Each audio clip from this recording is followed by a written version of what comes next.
আফ্রিকার দেশ তানজানিয়ায় এমন একটি রেস্তোরাঁ রয়েছে যেটি কখনো ডাঙায় আবার কখনো সাগরের মাঝখানে থাকে। ছোটখাটো একটি দ্বীপ নিয়ে তৈরি এই রেস্টুরেন্ট ভাসমান রেস্তোরাঁ নামেও পরিচিত। মজার ব্যাপার হচ্ছে এটি কখনোই এক জায়গায় স্থির থাকে না। আপনি হয়তো দেশ বিদেশের নামি দামি অনেক রেস্তোরাঁতেই গিয়েছেন, তবে আফ্রিকার দেশ তানজানিয়ার মিসাম্বির দ্য রক রেস্তোরাঁ পৃথিবীর সব রেস্তোরাঁ থেকে একেবারেই আলাদা।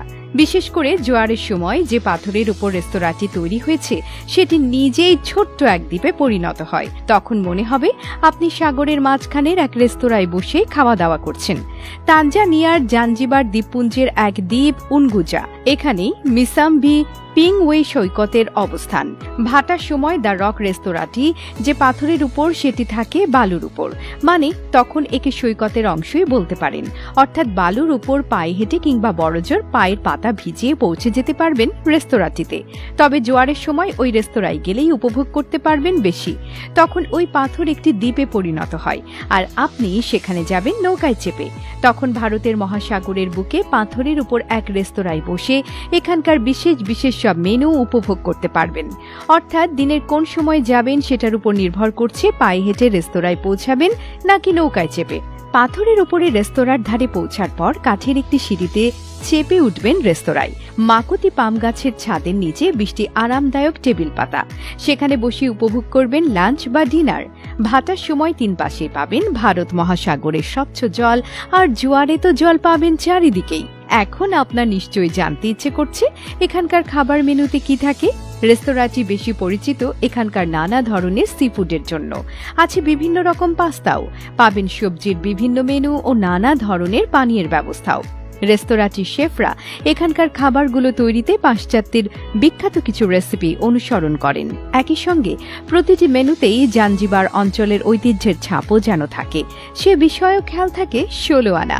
যেমন মাছের একটি পদ পাবেন যেটা নারিকেল, লেবুর রস, গোলমরিচের গুঁড়া সহযোগে রান্না করা হয়। চকোলেট সালামি থেকে শুরু করে আনারসের ফ্লাম্বি, যে ডেজার্টই দেয়া হোক না কেন, ওপরে থাকে জাঞ্জিবারের বিখ্যাত মশলা আইসক্রিম। রেস্তোরাঁর গরুর মাংসের যোগান আসে কাছের খামার থেকে।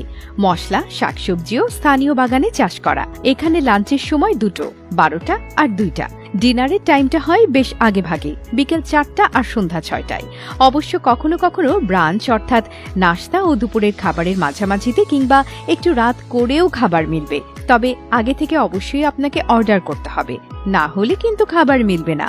অন্তত 6 জনের জন্য রিজার্ভেশন নেওয়া হয় এখানে। বুঝতেই পারছেন এই রেস্তোরাঁর অবস্থান ও খাবারের বিশেষত্বের কারণে দাম কিছুটা চড়া, অন্তত জাঞ্জিবারের অন্যান্য জায়গার তুলনায়। মোটামুটি $10 থেকে $40 মতো খরচ হবে আপনার এখানে। 2010 সালে চালু হয় রেস্তোরাঁটি কিচানগা ফাউন্ডেশন নামের একটি প্রতিষ্ঠানের হাতে ধরে। এর আগে অবশ্য ওই পাথরটার তেমন গুরুত্ব ছিল না, স্থানীয় জেলেরা ব্যবহার করত মাছ রাখা ও বিক্রির জন্য। জাঞ্জিবার দ্বীপপুঞ্জ দেখার মতো জায়গা, কাজেই ভ্রমণপ্রেমী মানুষ হলে আপনি সেখানে যেতেই পারেন। আর একবার পৌঁছে গেলে এমন চমৎকার একটি রেস্তোরাঁয় খাওয়ার সৌভাগ্য থেকে আশা করি নিজেকে বঞ্চিত করবেন না।